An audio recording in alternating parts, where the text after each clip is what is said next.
Hello guys, कैसे हो आप सभी लोग। आई होप सभी अच्छे होंगे, स्वस्थ होंगे और कंटिन्यू स्टडी भी कर रहे होंगे। मैं एमके सर एक बार फिर से आप सभी का स्वागत करता हूं आपके अपने YouTube channel mister India coaching classes में। तो दोस्तों, आज की इस वीडियो में हम बात करेंगे चैप्टर 10 के जो एग्ज़ाम्पल्स हमारे पास हैं। कुल मिला के 3 एग्ज़ाम्पल इस चैप्टर में हमें दे रखे हैं, यानी कि तीनों एग्ज़ाम्पल्स इस वीडियो में हम कवर करने वाले हैं, जिसमें मैं आप लोगों को बता दूं कि थर्ड एग्ज़ाम्पल बहुत अच्छा लेवल का एग्ज़ाम्पल है। हर किसी को समझ में नहीं आता है और हर कोई इसको समझा भी नहीं सकता। ठीक है, तो हमें एग्ज़ाम्पल थर्ड बहुत अच्छे से समझना है।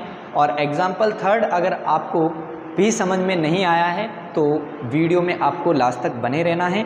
और इतना मैं दावे के साथ कह सकता हूँ कि कंप्लीट वीडियो देखने के बाद कोई भी एग्ज़ाम्पल आपका ऐसा नहीं रहेगा जो आपके समझ में नहीं आया हो या आपको मुश्किल लगता हो। यानी वीडियो देखने के बाद सारे के सारे एग्ज़ाम्पल्स, जिस तरीके से हमारे एक्सरसाइज के सारे क्वेश्चंस इजी बन गए हैं हमारे लिए, उसी तरीके से एग्ज़ाम्पल्स भी हमारे लिए बहुत इजी होने वाले हैं।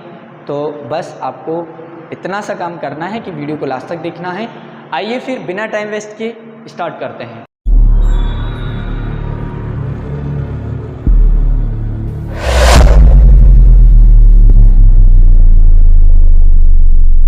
तो आइए दोस्तों, एग्जाम्पल नंबर फर्स्ट स्टार्ट करते हैं। एग्जाम्पल फर्स्ट है हमारे पास, प्रूव दैट, हमें सिद्ध करना है इन 2 कंसेंट्रिक सर्कल्स। देखो, हमारे इस पूरे चैप्टर में 2 वर्ड एक ऐसे यूज़ हुए हैं जो हमारे पहले कभी काम नहीं आए, कंसेंट्रिक सर्कल्स और एक होता है सर्कमस्क्राइब। ठीक है, पहले भी थोड़ा बहुत अगर किसी को डाउट है तो एक बार फिर से मैं यहाँ पे बता देता हूँ। देखो, कंसेंट्रिक सर्कल्स का मतलब होता है कि कोई भी ऐसे 2 या 2 से ज़्यादा सर्कल जिनका सेंटर एक ही हो। जैसे यहाँ पर 2 कंसेंट्रिक सर्कल्स दे रखा है हमें, तो यानी कि दोनों सर्कल्स का सेंटर एक ही है। हमें सेंटर एक ही, मतलब दोनों सर्कल का सेंटर एक ही लेते हुए हमें सर्कल बनाने हैं। एक छोटा सर्कल बना देंगे और एक हम बड़ा सर्कल बना देंगे। ठीक है, और इससे पहले हमारे एक्सरसाइज में एक वर्ड यूज़ हुआ था सर्कमस्क्राइब। ठीक है, तो सर्कमस्क्राइब का मतलब क्या होता है मैंने ट्यूशन में भी बताया था, लेकिन एक बार फिर से मैं यहाँ पर आपको बता देता हूँ। देखो, हमारे पास वर्ड यूज़ होता है कि क्वाड्रिलेटरल, कोई भी हमें क्वाड्रिलेटरल का नाम दे सकता है, ABCDPQRS। ठीक है, तो quadrilateral is drawn circumscribe a circle. ठीक है, यानी कि क्वाड्रिलेटरल जो हमारा बना हुआ है वो सर्कल के चारों ओर बना हुआ है। लेकिन यहाँ पर समझने की बात ये है, वहाँ पे मैंने ये बात नहीं बताई थी। देखो, अब क्वाड्रिलेटरल तो हम सर्कल के बाहर इस तरीके से भी बना सकते हैं। क्या ये सर्कमस्क्राइब होगा? क्या नहीं होगा। क्यों नहीं होगा?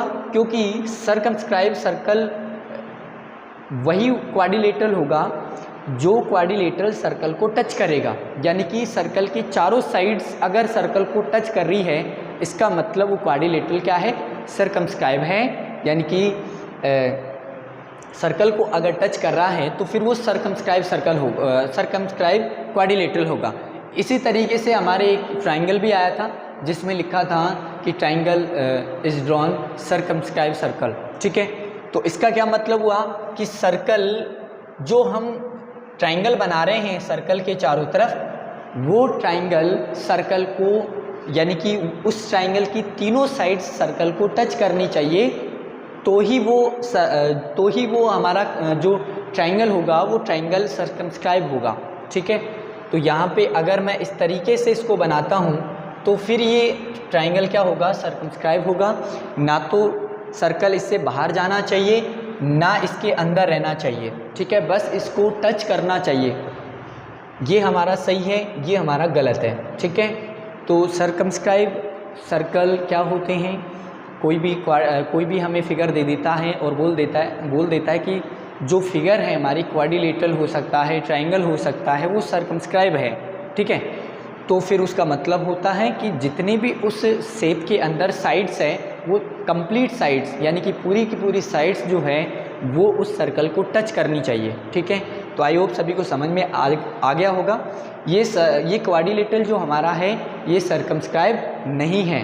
अगर इस क्वाड्रिलेटरल की चारों साइड्स इस सर्कल को टच करेगी तो ही ये क्वाड्रिलेटरल जो होगा वो सर्कमस्क्राइब होगा। ठीक है, अब देखो क्वेश्चन हमारा एग्जाम्पल फर्स्ट स्टार्ट करते हैं।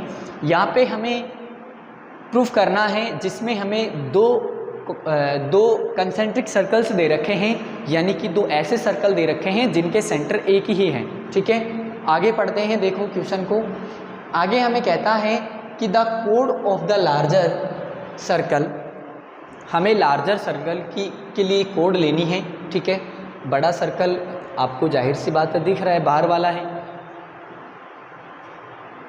आगे क्वेश्चन को पढ़ते हैं। जो कोड हम लेंगे वो किस तरीके से लेना है उसके लिए इसने साफ साफ बोल रखा है कि विच touch is the smaller circle, वो स्मॉलर सर्कल को क्या करती है, टच करती है। कौन?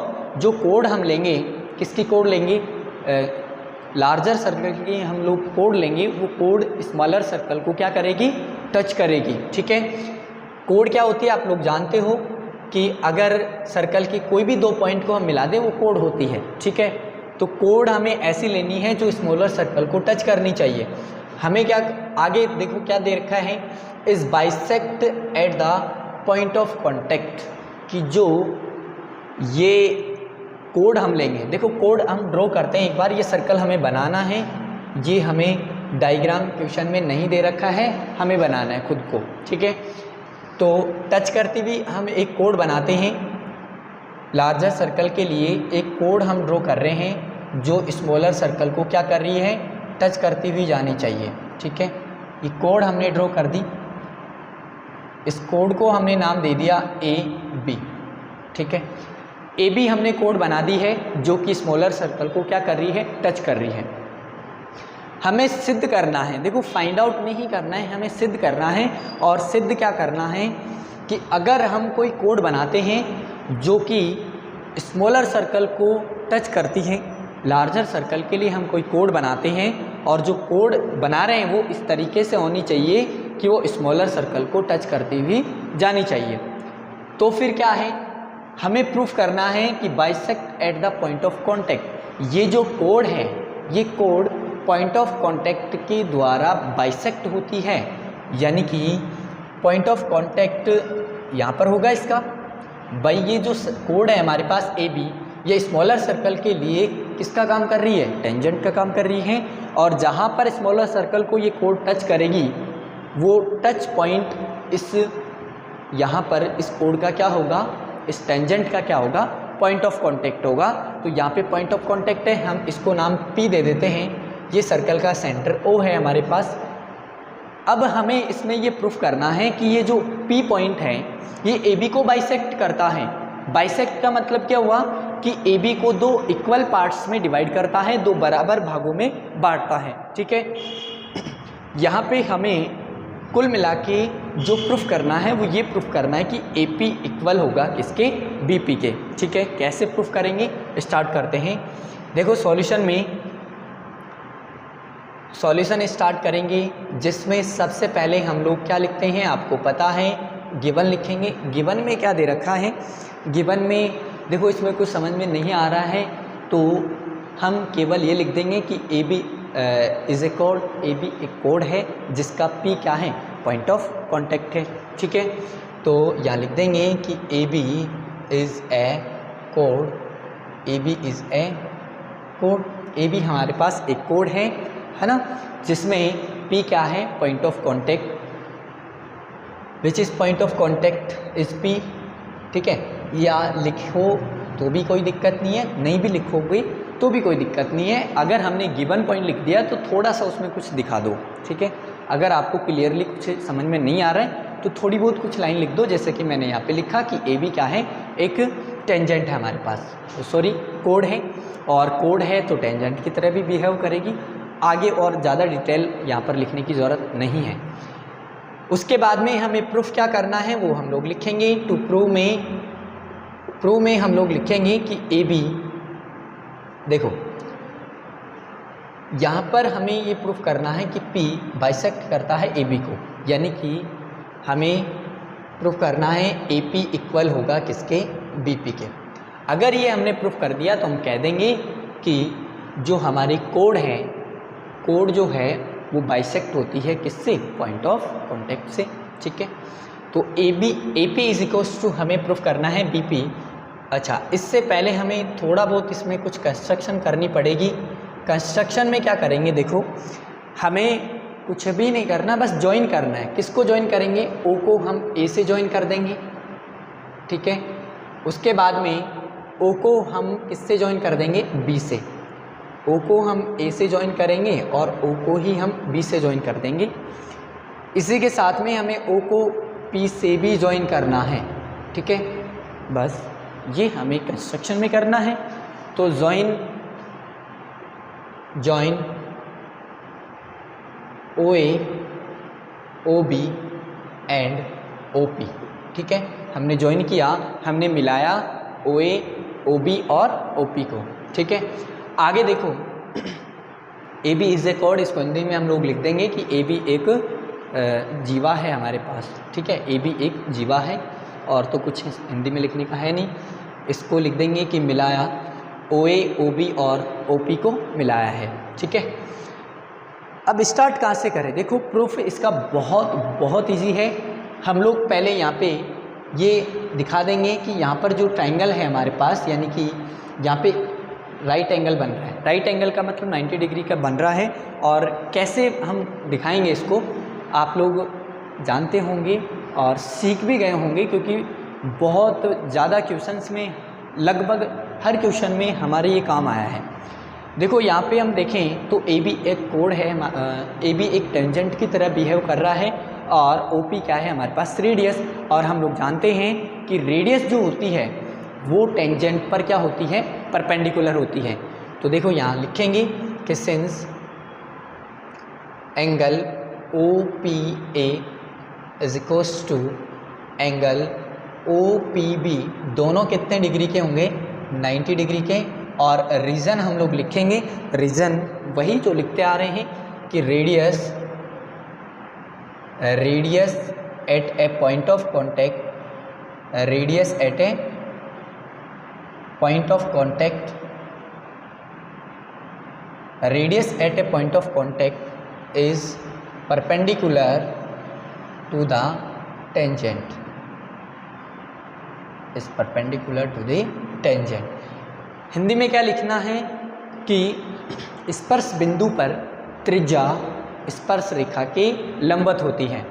आगे देखो, इतना करने के बाद हमें क्या करना है, देखो हमें AP इक्वल दिखाना है BP के। कैसे दिखाएंगे, थोड़ा सा अगर हम ऑब्जर्व करें यहाँ पे, अगर मैं दोनों ट्राइंगल OPA और ट्राइंगल OPB को कॉन्ग्रेंट प्रूफ कर देता हूँ, तो कॉन्ग्रेंट प्रूफ करने से क्या हो जाएगा, कॉन्ग्रेंट प्रूफ करने से CP/CT से हम कह देंगे कि AP इक्वल हो जाएगा BP के।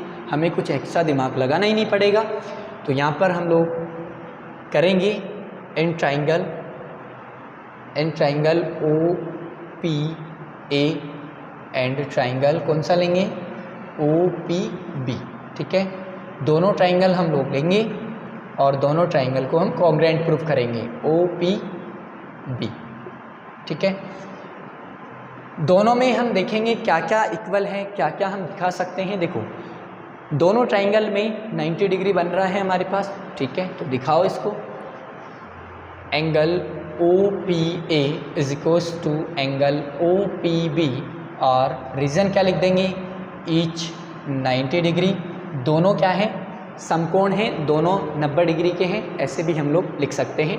हिंदी में क्या लिखेंगे, दोनों 90 डिग्री। और इसके बाद में देखो यहाँ पे और क्या इक्वल है, देखो OA इक्वल होगा OB के। OA इक्वल OB के क्यों होगा, क्योंकि OA और OB दोनों ही लार्जर सर्कल की क्या है, रेडियस है। तो रेडियाई ऑफ सेम सर्कल, यानी कि OA इक्वल हो जाएगा किसके, OB के। और रीजन क्या लिखेंगे, radii of same circle, radii of same circle एक ही वृत्त की त्रिज्या है। हिंदी में हम लोग लिख देंगे एक ही वृत्त की त्रिज्या है। उसके बाद में देखो OP दोनों में क्या है, कॉमन है, उभयनिष्ठ है। ओ पी दोनों में क्या हो गया, कॉमन हो गया, उभयनिष्ठ हो गया। ठीक है, ओ पी दोनों में कॉमन हो गया, उभयनिष्ठ हो गया। अब देखो कौन सा रूल लगेगा यहाँ पे, देखो 90 डिग्री के सामने वाला हाइपोटेन्यूज होता है, कर्ण होता है, और एक 90 डिग्री है, एक कर्ण है, और एक कोई दूसरी साइड, मतलब दो साइड हमारे पास बच रही है, या तो ए पी या फिर ओ पी। दोनों में से कोई एक साइड अगर इक्वल है तो कौन सा रूल लगता है, RHS रूल लगता है।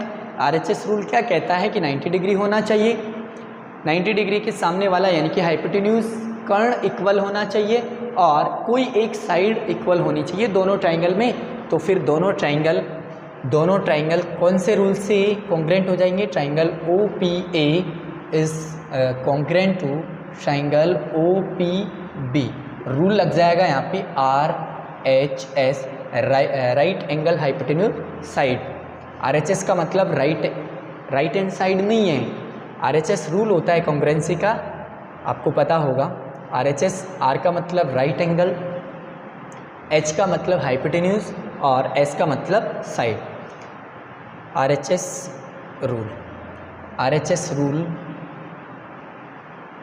RHS नियम से। ठीक है, इतना करने के बाद हम लोग डायरेक्ट दिस इम्प्लाइज करके लिख देंगे। अब दो ट्राइंगल, आपको पता है कि दो ट्राइंगल अगर कॉन्ग्रेंट हो जाते हैं तो दोनों ट्राइंगल के जो करस्पॉन्डिंग पार्ट्स हैं वो क्या होते हैं, इक्वल होते हैं, हम जानते हैं यहाँ पे। तो यहाँ पे हमें साइड की ज़रूरत है, कौन सी साइड हमें इक्वल दिखानी है, AP देखो कहाँ है, AP लास्ट वाला और बीच वाला, तो इधर भी लास्ट वाला और बीच वाला ले लेंगे हम लोग, दोनों इक्वल हो जाएंगे। तो यहाँ से लिख देंगे कि AP इज इक्वल्स टू क्या हो जाएगा, BP, और रीज़न क्या लिख देंगे, CP CT। ठीक है, बस यही हमें प्रूफ करना था। आई होप सभी को समझ में आया होगा, इतना इजी क्वेश्चन है। बस अगर आपको ये कॉन्ग्रेंसी रूल आते हैं तो इससे ज़्यादा आसान तो कोई क्वेश्चन ही नहीं है। ठीक है, चलते हैं फिर नेक्स्ट क्वेश्चन पर। तो आइए दोस्तों एग्जाम्पल नंबर 2 स्टार्ट करते हैं। एग्जाम्पल नंबर 2 हमारे पास, 2 tangents TP and TQ are drawn to a circle. हमें सर्कल के अंदर, सर्कल पर 2 tangents TP and TQ drawn बनानी है विद सेंटर O। सर्कल का सेंटर क्या है, O है। From an external point T। हमें जो टेंजेंट्स बनानी है वो एक्सटर्नल पॉइंट T से बनानी है। एक्सटर्नल पॉइंट यानी कि कोई बाह्य बिंदु लेना है हमें, T बाह्य बिंदु ले लो, यहाँ पर मैंने T लिया। इस T पॉइंट से हमें 2 टेंजेंट ड्रॉ करनी है। सर्कल हमने बनाया, ठीक है, जिसका सेंटर हमने O नाम दे दिया सेंटर को। ठीक है, यहाँ से हम 2 टेंजेंट ड्रॉ करेंगे, एक मैंने इधर इस तरीके से बना दी और दूसरी मैं नीचे की तरफ बनाऊंगा। 2 टेंजेंट्स हमने बना दी। ठीक है, इसका पॉइंट ऑफ कांटेक्ट को हमने Q नाम दिया और इसके पॉइंट ऑफ कांटेक्ट को हमने TQP नाम दिया। ठीक है, 2 टेंजेंट हमने बना दी क्वेश्चन के अकॉर्डिंग। आगे देखो, उसने क्या बोला है, प्रूव दैट एंगल PTQ, कहाँ है PTQ, यानी कि ये वाला एंगल, ये डबल होगा किसके, एंगल OPQ के। OPQ बन ही नहीं रहा। अच्छा, OPQ तब बनेगा जब हम P को किससे ज्वाइन करेंगे, Q से। जब P को Q से ज्वाइन कर देंगे तो हमारे पास एंगल बन जाएगा क्या, इसको मैंने इससे ज्वाइन कर दिया तो हमारे पास एंगल बन गया क्या हमारे पास एंगल बन गया OPQ। यानी कि यहाँ पर जो एंगल बन रहा है इस एंगल का डबल होता है कौन सा, ये वाला एंगल। हमें ये इसमें प्रूफ करना है। ठीक है, तो किस तरीके से प्रूफ करना है, देखो सबसे पहले तो हम लोग गिवन में लिखेंगे, जैसे कि हम लिखते आ रहे हैं स्टार्टिंग से। तो सॉल्यूशन में गिवन में लिखो, गिवन क्या है, हमें TQ एंड TP 2 हमें टेंजेंट्स दे रखी है। देखो P और Q को कहीं भी नाम दे सकते हो आप, चाहो तो P को ऊपर नाम दे सकते हो, Q को नीचे नाम दे सकते हो, कोई फ़र्क नहीं पड़ता उससे। ठीक है, तो गिवन हमें 2 टेंजेंट है TP and TQ are two tangents, are two tangents, ठीक है। दो हमारे पास टेंजेंट्स है T P and T Q. कैसे प्रूफ करेंगे, देखो यहाँ पे हमारे पास अगर हम देखें तो टी क्यू और टी पी स्टार्ट हम कहाँ से करेंगे वो मैं बता रहा हूँ आपको। हमारे पास दो टेंजेंट है T P and T Q, दोनों इक्वल होंगी। क्यों? क्योंकि हम जानते हैं कि अगर हम एक्सटर्नल पॉइंट से, बाह्य बिंदु से अगर कोई टेंजेंट बनाएं तो सर्कल पर कोई दो टेंजेंट हम ड्रॉ करें तो दोनों लेंथ में इक्वल होती है। हमने थ्योरम भी करके आए पहले, ठीक है। तो यहाँ से हम लोग लिखेंगे कि सिंस, पहले उससे पहले प्रूफ क्या करना है, प्रूफ हमें करना है वो लिखो। टू प्रूफ में हम लोग लिखेंगे कि angle P T Q is equals to angle O P Q, ठीक है। अब स्टार्ट करते हैं। सिंस हमारे पास है T P is equals to क्या होगा, टी क्यू होगा। अच्छा, T P is equals to T Q क्यों होगा? क्योंकि रीज़न हम लोग लिख देंगे कि क्या है ये, इक्वल टेंजेंट्स है, इक्वल टेंजेंट्स है, ठीक है। टी पी और टी क्यू दो स्पर्श रेखाएं हैं, यहाँ पे बराबर स्पर्श रेखाएं, ठीक है।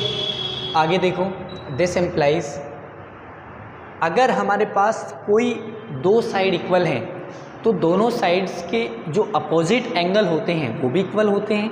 हम जानते हैं ये ट्राइंगल की प्रॉपर्टी होती है कि किसी ट्राइंगल के अंदर अगर दो साइड इक्वल हैं तो दोनों साइड्स के अपोजिट एंगल जो होते हैं, इस साइड का अपोजिट एंगल ये, इस साइड का अपोजिट एंगल ये, दोनों इक्वल होते हैं, ठीक है। तो यहाँ पर हमारे पास ट्राइंगल बन तो रहा है टी क्यू पी, जिसमें साइड टी क्यू इक्वल है टी पी के, तो टी क्यू का अपोजिट एंगल ये वाला हो गया और टी पी के अपोजिट एंगल ये वाला हो गया। इसको हम लोग फर्स्ट नाम दे देते हैं, इसको हम सेकंड नाम दे देते हैं। तो यहाँ से हमारे पास एंगल फर्स्ट टी पी की अपोजिट एंगल, इसको एक काम करते हैं हम लोग फर्स्ट नाम दे देते हैं, उससे कोई फ़र्क नहीं पड़ता, और इसको मैंने सेकंड दे दिया। तो angle first is equals to क्या हो जाएगा, angle two. Angle first equal हो गया किसके, एंगल टू के। रीज़न क्या लिखेंगे, रीज़न लिखना बहुत ज़रूरी है, ध्यान रखना, ऐसे लिखोगे तो मार्क्स कट जाएंगे। रीज़न हम लोग लिखेंगे कि जो हमारी बराबर साइड्स होती हैं, जो हमारी इक्वल साइड्स होती हैं, उनके अपोजिट एंगल भी क्या होते हैं, इक्वल होते हैं, ठीक है। तो यहाँ लिखेंगे कि opposite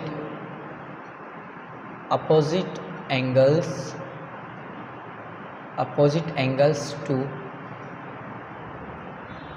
equal sides are equal. Opposite angles to opposite sides are equal, opposite angles to equal sides are equal. यहाँ देखो हिंदी में क्या लिखेंगे कि बराबर भुजाओं के सम्मुख कोण क्या होते हैं, बराबर होते हैं, ठीक है। एक बार फिर से सुन लो, बराबर भुजाओं के सम्मुख कोण क्या होते हैं, बराबर होते हैं। आगे देखते हैं, यहाँ पे हमने एंगल फर्स्ट को इक्वल कर दिया एंगल सेकंड की, हमने दिखा दिया है, और इसको हम लोग इक्वेशन फर्स्ट नाम दे देंगे, आगे हमारे काम आएगा। और देखो आगे यहाँ पे अगर हम ऑब्जर्व करें तो OP हमारे पास एक रेडियस है और TP क्या है, हमारे पास टेंजेंट है।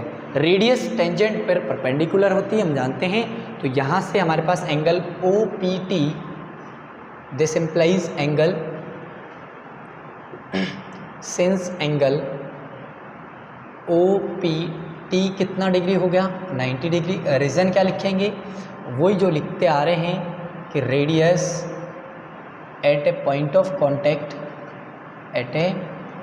Radius at a point of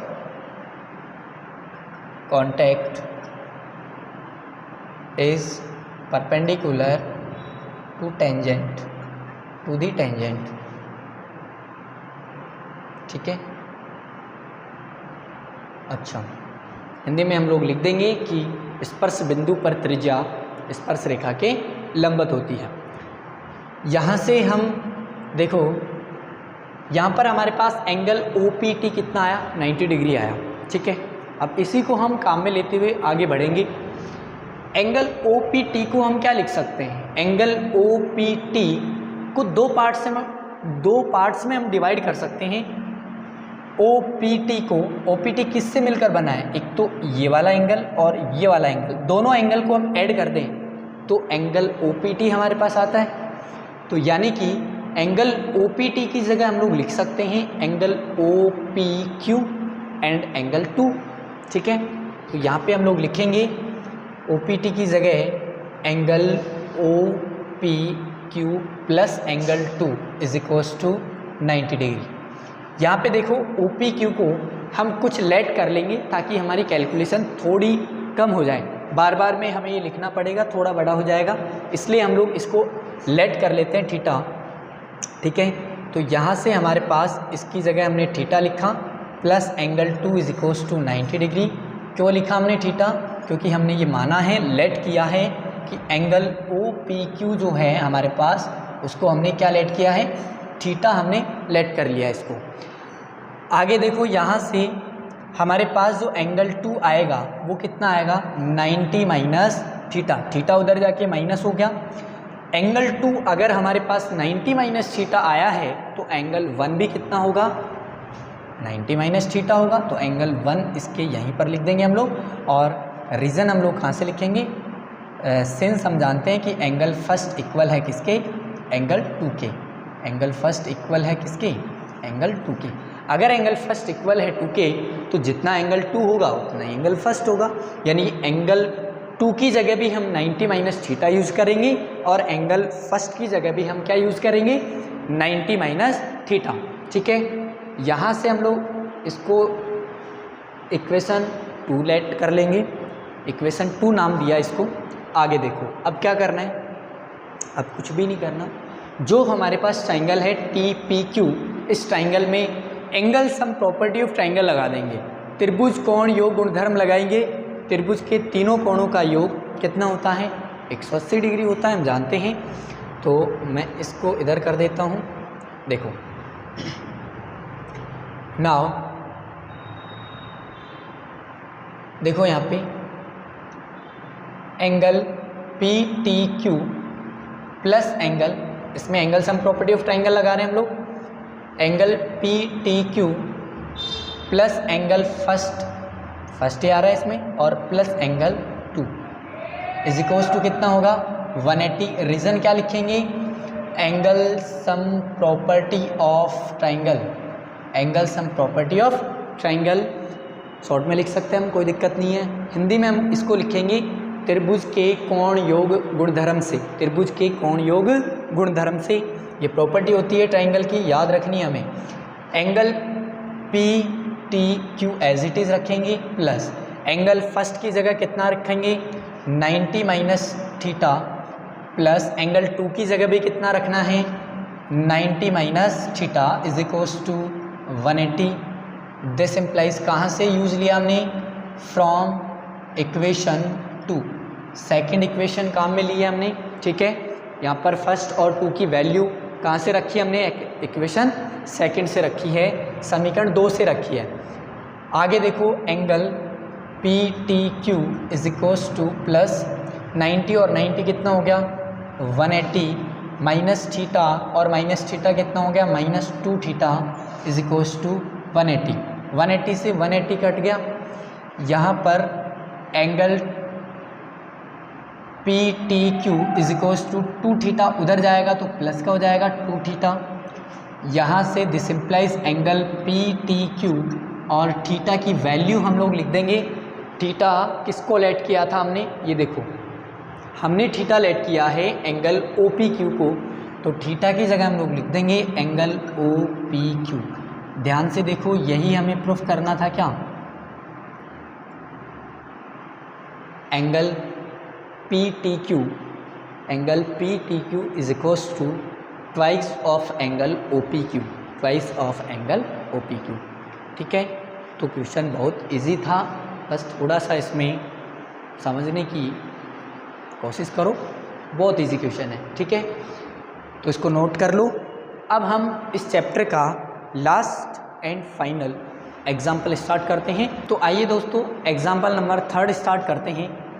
example third हमारे पास पी क्यू इज़ ए कोड। हमारे पास पी क्यू एक कोड दे रखी है, डायग्राम हमें बुक में दे रखा है। पी क्यू इज़ ए कोड जिसकी लेंथ कितनी है 8 centimetre of a circle radius 5 centimetre, यानी कि सर्कल की रेडियस हमें 5 सेंटीमीटर दे रखी है और जो कोड हमारे पास पी क्यू है इस कोड की लेंथ कितनी है 8 सेंटीमीटर। आगे देखो, the tangents at P and Q intersects at a point T. P और क्यू से दो टेंजेंट जो बनी हुई है, यानी कि पी और क्यू से दो टेंजेंट निकल रही है, वो दोनों टेंजेंट पॉइंट टी पर इंटरसेक्ट करती है, पॉइंट टी पर काटती है एक दूसरे को। बिंदु पी और क्यू से दो स्पर्श रेखाएं जो खींची जा रही हैं वो टी पर एक दूसरे को प्रतिच्छेद कर रही है, काट रही है। Find the length T P. हमें टी पी की लेंथ फाइंड आउट करनी है, ये रहा टी पी, यानी कि हमें टेंजेंट की स्पर्श रेखा की लेंथ फाइंड आउट करनी है। कैसे करेंगे देखो, बहुत अच्छा क्वेश्चन है, समझना है, पूरा फोकस बोर्ड पे होना चाहिए, एक ही बार में समझ में आ जाएगा। देखो सॉल्यूशन में हमें गिवन में जैसे कि हम लोग लिखते हैं, गिवन में क्या लिखना है, गिवन में हम लोग लिख देंगे कि हमारे पास सर्कल का सेंटर क्या है ओ। ओपी हमें गिवन है 5 सेंटीमीटर और कोड की जो लेंथ है हमारे पास पी की वो कितनी है 8 सेंटीमीटर। फाइंड हमें क्या करना है, टू फाइंड में हम लोग लिखेंगे टीपी की लेंथ हमें चाहिए, टीपी हमें फाइंड आउट करना है, ठीक है। तो देखो कैसे स्टार्ट करेंगे कंस्ट्रक्शन, इसमें कुछ करने की ज़रूरत नहीं है। हमें क्वेश्चन में बुक में जो एग्जाम्पल के अंदर डायग्राम दे रखा है उसी से हमारा काम हो जाएगा।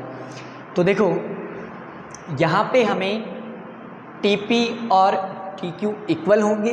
क्यों इक्वल होंगे, क्योंकि टीपी और टीक्यू दो क्या हैं, टेंजेंट्स हैं। तो यहाँ लिखेंगे since TP is equals to क्या होगा, टीक्यू होगा। रीजन क्या लिखेंगे, इक्वल टेंजेंट्स, इक्वल टेंजेंट्स से दोनों। अच्छा, अगर दोनों इक्वल हैं कोई भी दो ट्राइंगल में, देखो टीपी और टीक्यू एक ट्राइंगल की साइड्स हैं। कौन से ट्राइंगल की, टीपीक्यू। ट्राइंगल टीपीक्यू जो हमारे पास बन रहा है इस ट्राइंगल की साइड्स है कौन, टीपी और टीक्यू। और कोई भी एक ट्राइंगल के अंदर अगर दो साइड्स इक्वल हैं तो वो ट्राइंगल कौन सा ट्राइंगल होता है, आइसोसेलेस ट्राइंगल, यानी कि समद्विबाहु त्रिभुज होता है जिसमें दो साइड्स इक्वल होती हैं, दो साइड्स बराबर होती है, उसको हम समद्विबाहु त्रिभुज आइसोसेलेस ट्राइंगल बोलते हैं, ठीक है। तो यहाँ पर दो साइड्स इक्वल हैं तो हम कह देंगे कि this implies triangle T P Q, triangle T P Q is an isosceles triangle, isosceles triangle, ठीक है। अब ये आइसोसेलेस ट्राइंगल हमने क्यों प्रूफ किया, काम आएगा हमारे, अभी देखो किस तरीके से काम आएगा, बस आपको ध्यान बस बोर्ड पे रखना है। अब ध्यान से देखो, यहाँ पे सर्कल की एक प्रॉपर्टी होती है जो हमें ध्यान रखनी है। सर्कल के अंदर ध्यान से समझना, देखो यही समझने की चीज़ है, रट्टा तो हम मार सकते हैं लेकिन समझ में आना चाहिए। देखो सर्कल के अंदर अगर हम एक्सटर्नल पॉइंट से, बाह्य बिंदु से अगर हम दो टेंजेंट्स ड्रॉ करें, क्या कहा मैंने, अगर किसी सर्कल के अंदर किसी बाह्य बिंदु से हम दो टेंजेंट्स ड्रॉ करें, दो स्पर्श रेखाएं बनाएं, तो दोनों स्पर्श रेखाएं जहाँ पर इंटरसेक्ट करती हैं वहाँ पर जो एंगल बनता है, यहाँ इंटरसेक्ट कर रही है दोनों, इधर तो करेगी नहीं, आगे बढ़ा लो तुम लोग, गैप बढ़ता जाएगा, कभी इंटरसेक्ट नहीं करेगी, इधर इधर इंटरसेक्ट कर रही है, तो जहाँ पर इंटरसेक्ट कर रही है वहाँ पर एंगल बनेगा। और जो एंगल दो टेंजेंट्स के द्वारा जो एंगल बनता है जहाँ पर वो इंटरसेक्ट करती है, या जो एक्सटर्नल पॉइंट से हम ड्रॉ करते हैं टेंजेंट्स को, वहाँ पर जो एंगल बनता है, इस एंगल का बाइसेक्टर, इस एंगल का बाइसेक्टर, बाइसेक्टर का मतलब क्या हुआ कि ऐसा कोई लाइन जो इस एंगल को इक्वल एंगल्स में डिवाइड कर दे। यानी सपोज करो ये 100 डिग्री का है कंप्लीट एंगल, ये कितने डिग्री का है 100, तो अगर इसका बाइसेक्टर बनाएं तो फिर ये दो पार्ट्स में डिवाइड हो जाएगा, यानी ये कितना हो गया 50 डिग्री और ये भी कितना हो जाएगा 50 डिग्री का हो जाएगा। ठीक है, तो ये हमें ध्यान रखना है। अब आगे इससे कंक्लूजन क्या निकलता है कि अगर हम एक्सटर्नल पॉइंट पर जो एंगल हमारे पास बन रहा है उस एंगल से उस एंगल के बाइसेक्टर, उस एंगल का बाइसेक्टर अगर हम ड्रॉ करें तो वो बाइसेक्टर कहाँ से जाएगा, सर्कल के सेंटर से जाएगा हमेशा, ये ध्यान रखना है। लेकिन उसका बाइसेक्टर ही होना चाहिए, एंगल बाइसेक्टर ही होना चाहिए, समद्विभाजक ही होना चाहिए, तभी वो सर्कल के सेंटर से पास होगा, सर्कल के सेंटर से जाएगा।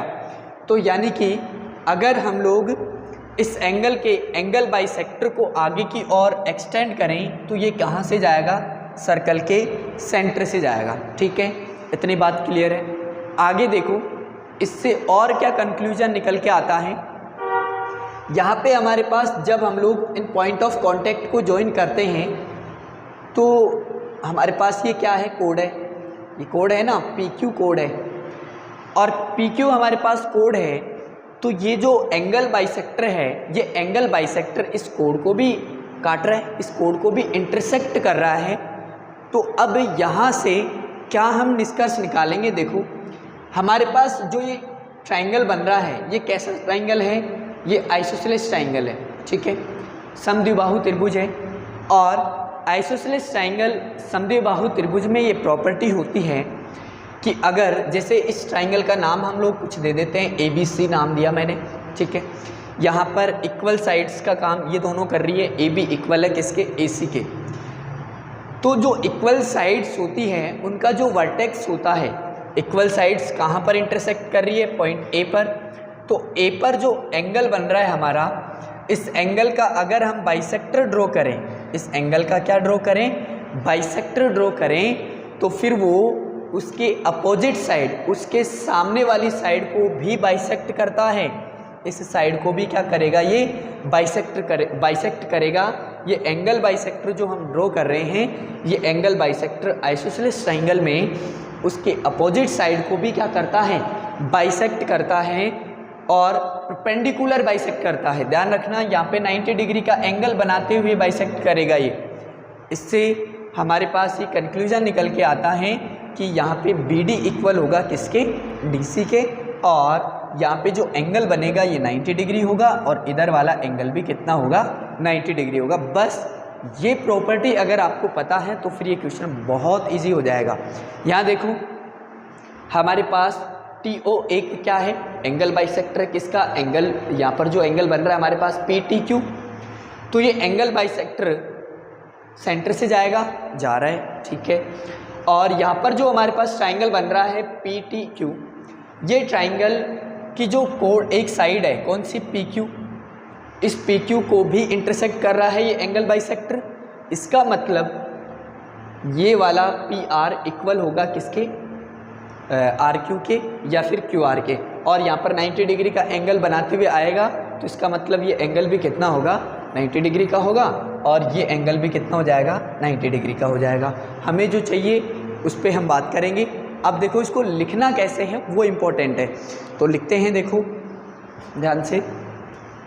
यहाँ पे समझने की चीज़ बस यही थी, हमें ये समझ में आ गया तो फिर ये क्वेश्चन बहुत ईजी हो जाएगा।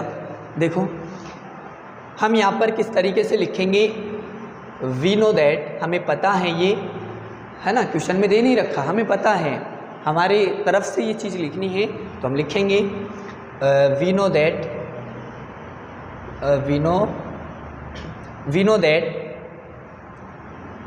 कि सेंटर लाई करता है किस पे, एंगल बाइसेक्टर पे लाई करता है, जो टेंजेंट के बीच में जो एंगल बनता है उसके एंगल बाइसेक्टर पर लाई करता है कौन, सेंटर। ठीक है, तो we know that centre lies on the bisector of angle, bisector of angle between two tangents, between two tangents यानी कि दो टेंजेंट्स के बीच में जो एंगल बनता है उस एंगल का बाइसेक्टर अगर हम ड्रॉ करें तो उस बाइसेक्टर पर लाई करता है कौन? सेंटर। इस लाइन का मतलब ये हिंदी में कैसे लिखेंगे कि दो स्पर्श रेखाओं के बीच में बनने वाले जो कोण होता है, बनने वाला कोण का समद्विभाजक अगर हम बनाएं तो वो समद्विभाजक किससे जाएगा? वृत्त के केंद्र से जाएगा। क्या कहा मैंने? ध्यान से सुनो कि दो स्पर्श रेखाओं के बीच में बनने वाले कोण का समद्विभाजक किससे जाता है? वृत्त के केंद्र से जाता है। इस लाइन को हिंदी में इस तरीके से लिखना है। आगे देखो, अब इससे क्या कंक्लूजन निकल के आता है? हमने अभी अभी बताया कि इसका मतलब ये हुआ कि TO परपेंडिकुलर होगा किस पे? PQ पर। मैंने बता दिया, एक्सप्लेन कर दिया। क्यों होगा? क्योंकि आइसोसेलेस ट्राइंगल बन रहा है और आइसोसेलेस ट्राइंगल में वर्टेक्स से अगर हम लोग कोई भी एंगल बाइसेक्टर ड्रॉ करें तो फिर वो अपोजिट साइड पर अल्टीट्यूड की तरह काम करता है या फिर परपेंडिकुलर होता है और बाइसेक्ट भी करता है। तो यहाँ से हम लोग लिखेंगे कि दिस एम्प्लाइज, यहाँ से हमारे पास कंक्लूजन निकलता है कि TO परपेंडिकुलर होगा किस पे? PQ पर। TO परपेंडिकुलर होगा, TO लंबवत होगा किसके? PQ के। और क्या लिखेंगे यहाँ पे? एंड TO बाइसेक्ट, TO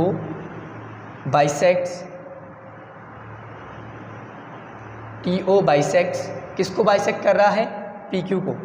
ठीक है, दो चीज़ें यहाँ से हमने निकाली है कि TO परपेंडिकुलर होगा PQ के और TO बाइसेक्ट करेगा किसको? PQ को। तो यहाँ से हम लोग लिख देंगे कि दिस एम्प्लाइज, दो चीज़ें हमने लिखी है यहाँ पे, तो दो रिजल्ट हमारे पास निकल के आएंगे। इसका मतलब ये हुआ, अब देखो हमारे पास काम का जो एंगल है उसी की बात करेंगे। वैसे तो ये वाला एंगल भी 90 डिग्री है और ये वाला एंगल भी 90 डिग्री है भाई। इसका मतलब तो ये हुआ ना, TO परपेंडिकुलर है PQ के, इसका मतलब ये एंगल जो बन रहे हैं ये 90 डिग्री के। अब हमारे काम का कौन सा है? Angle ORP। तो angle ORP is equals to कितना होगा? 90। एंड इससे क्या कंक्लूजन निकलेगा? TO बाइसेक्ट करता है PQ को, TO बाइसेक्ट करता है PQ को, तो इसका मतलब ये हुआ कि PR इक्वल होगा किसके? QR के। PR is equals to QR और दोनों ही कितने हो जाएंगे? 4 सेंटीमीटर के। क्यों? क्योंकि हमें पता है कि PQ कंप्लीट कितना है? 8 सेंटीमीटर है, तो उसका हाफ कितना होगा? उसका आधा कितना होगा? 4 सेंटीमीटर होगा। तो अब देखो TP फाइंड आउट करने के लिए, TP हमें निकालने के लिए कोई दो ट्राइंगल्स को हमें सिमिलर प्रूफ करना पड़ेगा। सिमिलर प्रूफ करेंगे हम ट्राइंगल ORP को और ट्राइंगल OPT को। दो ट्राइंगल्स को हम सिमिलर प्रूफ कर देंगे और उनका सिमिलर प्रूफ करने के बाद उनके जो करस्पॉन्डिंग साइड्स है उनका रेशियो हम ले लेंगे और हमारे पास निकल के आ जाएगा कौन? TP। सिमिलर कैसे प्रूफ करते हैं 6 चैप्टर में डिटेल में हम लोग बात करते हैं, फिर भी कोशिश करना कि यहाँ पे समझ में आए। देखो, दो ट्राइंगल सिमिलर प्रूफ करने के लिए जिस तरीके से हमारे पास कॉन्ग्रुएंसी के रूल होते हैं उसी तरीके से सेम हमारे पास दो ट्राइंगल्स को सिमिलर प्रूफ करने के लिए भी रूल्स होते हैं। यहाँ पे हमारा कौन सा रूल काम आएगा? यहाँ पे हमें काम आएगा AA सिमिलरिटी रूल काम आएगा कि दो ट्राइंगल्स में अगर हम दो एंगल्स को इक्वल दिखा दें तो फिर वो दोनों ट्राइंगल क्या हो जाएंगे? सिमिलर हो जाएंगे। तो यहाँ पे हम लोग ट्राइंगल लेंगे, ट्राइंगल ORP, तो लिखेंगे यहाँ पे in triangle ORP and triangle OPT। दो ट्राइंगल हमने ले लिए और दोनों ट्राइंगल्स में हम लोग दो एंगल्स को इक्वल दिखा देंगे। तो इसमें देखो हमारे पास ट्राइंगल ORP में एक 90 डिग्री एंगल बन रहा है, एंगल ORP, और ट्राइंगल OPT में अगर हम देखें तो यहाँ पर जो एंगल बन रहा है P पर वो 90 डिग्री है, तो दोनों इक्वल हो जाएंगे। तो यहाँ लिखेंगे कि angle ORP is equals to angle OPT। ठीक है, दोनों क्या होंगे? ईच 90 डिग्री होंगे, दोनों 90 डिग्री के होंगे। अच्छा, एक काम हमें ये करना है, ऊपर यहाँ पर हमें एंगल OPT को 90 डिग्री दिखाना है। ठीक है, कैसे दिखाएंगे? डायरेक्ट हम लोग लिख देंगे यहाँ पर। इससे पहले आप लोग लाइन लिखना है कि angle O P T is equals to 90 degree, और रीज़न क्या लिखेंगे, ये रेडियस है, ये टेंजेंट है। Radius at a point of contact is perpendicular to the tangent. ठीक है, कि स्पर्श बिंदु पर स्पर्श रेखा रेडियस वो त्रिज्या, स्पर्श बिंदु पर त्रिज्या स्पर्श रेखा के लंबवत होती है। इसमें रीज़न लिख देना ये, ठीक है, मैं छोड़ रहा हूँ। तो यहाँ से हमने ये लिख दिया, ठीक है, ये दिखाई दिया हमने 90, और ये 90 है ही, ऊपर दिखा दिया हमने, ठीक है। अच्छा, आगे देखो, एक एंगल तो हमने इक्वल दिखा दिया, दूसरा एंगल कौन सा होगा, देखो दूसरा एंगल यहाँ पे कौन सा होगा। देखो एंगल ट्राइंगल अगर हम देखें ओ आर पी में ओ काम आ रहा है, ठीक है। ओ पी टी में भी अगर हम देखें तो एंगल ओ इस ट्राइंगल में भी काम आ रहा है, यानी कि दोनों ही ट्राइंगल में हमारे पास एंगल ओ काम आ रहा है। तो angle O is equals to angle O, और दोनों में क्या हो जाएगा, ये कॉमन हो जाएगा, उभयनिष्ठ हो जाएगा। अगर किसी दो ट्राइंगल के अंदर दो एंगल्स इक्वल हैं तो ए मतलब या तो तीनों एंगल्स इक्वल दिखा दो या फिर दो एंगल इक्वल दिखा दो, दोनों ट्राइंगल हमारे सिमिलर हो जाएंगे, ठीक है। तो यहाँ पर हम लिख देंगे कि triangle O R P similar हो जाएगा ट्राइंगल ओ पी टी के। रीज़न क्या लिखेंगे, बाय ए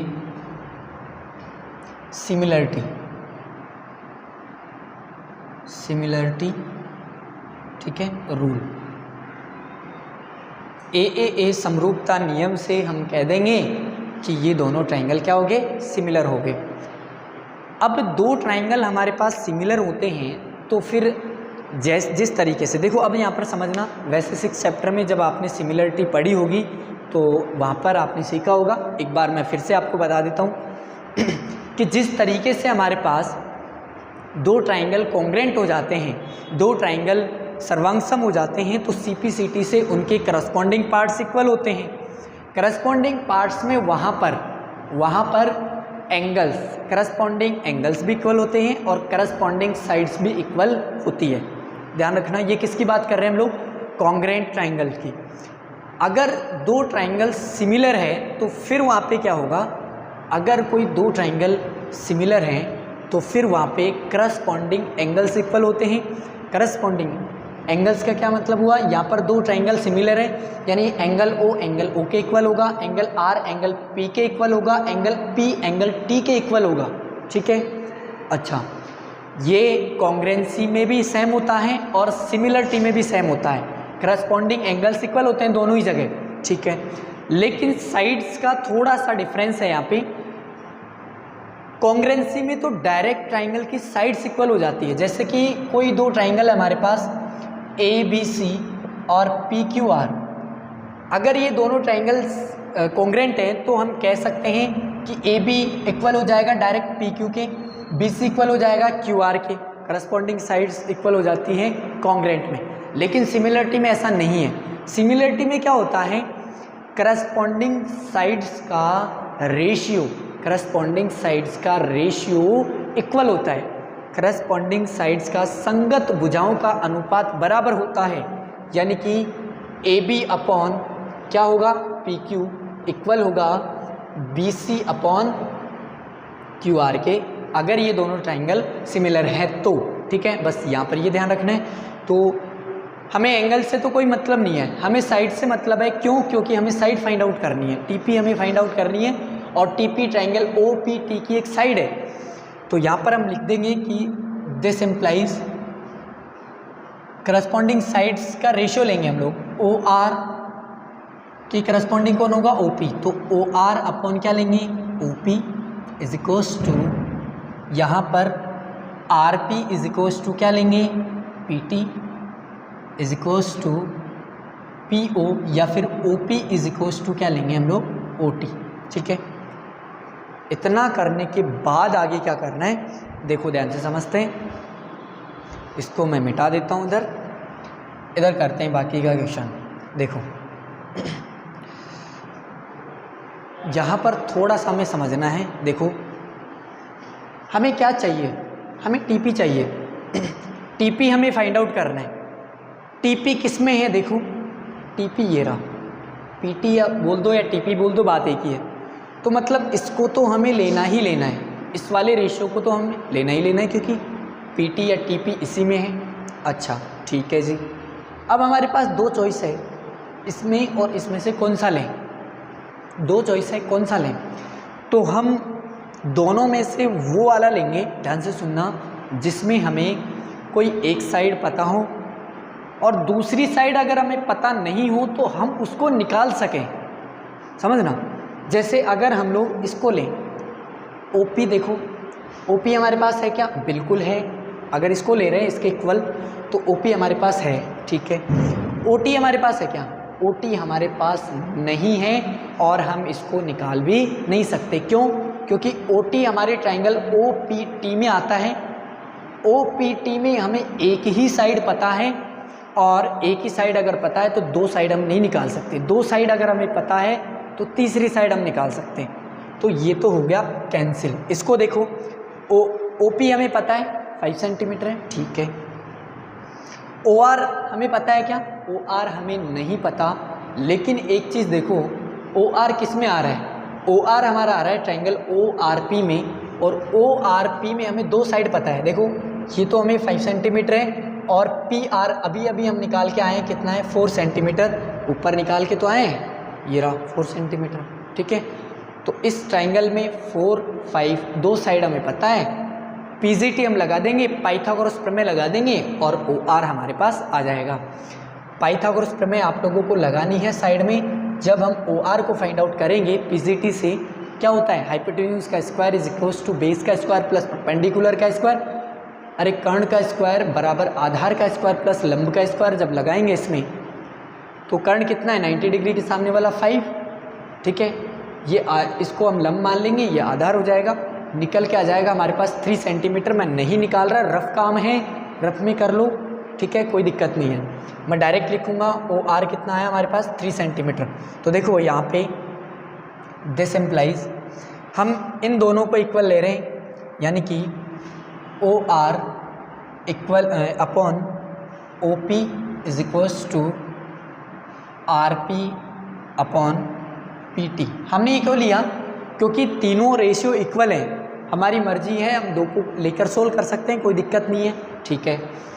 आगे देखो ओ आर कितना है हमारे पास 3 आया, निकाल लेना साइड में। ओ पी कितना है हमारे पास 5 है, is equals to R P कितना है, आर पी कहाँ है, आर पी 5 सेंटीमीटर, अरे नहीं 4, आर पी हमारे पास 4 है, ठीक है।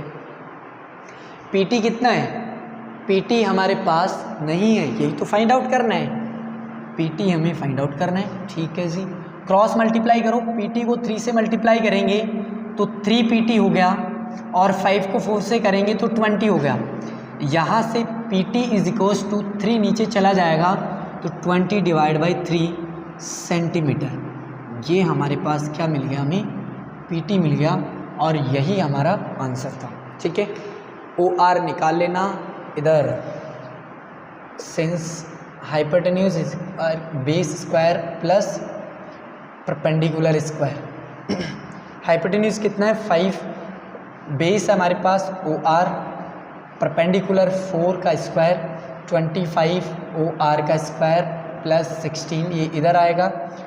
ओ आर का स्क्वायर इज इक्वल्स टू 25 में से 16 माइनस होगा, इधर आके 9 बचेगा, रूट हटाएं, इधर से स्क्वायर हटाएंगे रूट लग जाएगा, तो ओ आर कितना मिल गया हमें 3 सेंटीमीटर, ठीक है। ये आप भी कर सकते थे, समझने का ये था। तो ये था हमारा एग्जाम्पल नंबर 3, जिसमें समझने लायक यहाँ से यहाँ तक था, ठीक है। और ये भी थोड़ी समझने की चीज़ थी, तो आई होप सभी को समझ में आया होगा। फिर भी अगर आपको कुछ डाउट है तो कमेंट में बताइए आपकी क्या प्रॉब्लम है, क्या दिक्कत है, उसका रिप्लाई मैं आपको ज़रूर दूंगा। और एक बार में समझ में नहीं आता है तो वीडियो को पीछे करके एक बार फिर से देख लो, 100% समझ में आ जाएगा, ठीक है। अगर पूरे फोकस से देखा होगा तो एक ही बार में समझ में आ गया होगा, ठीक है। चलो फिर ये चैप्टर इस वीडियो के साथ में हमारा कंप्लीट होता है। नेक्स्ट वीडियो में हम लेकर आएंगे चैप्टर नंबर फर्स्ट स्टार्ट करेंगे हम लोग, जिसका नाम है हमारे पास, क्या नाम है, रियल नंबर्स। जो भी हमारा उसमें एचसीएफ एलसीएम बहुत इंटरेस्टिंग चैप्टर है, मज़ा आने वाला है। तो मिलते हैं फिर नेक्स्ट वीडियो में, अपना ख्याल रखिएगा।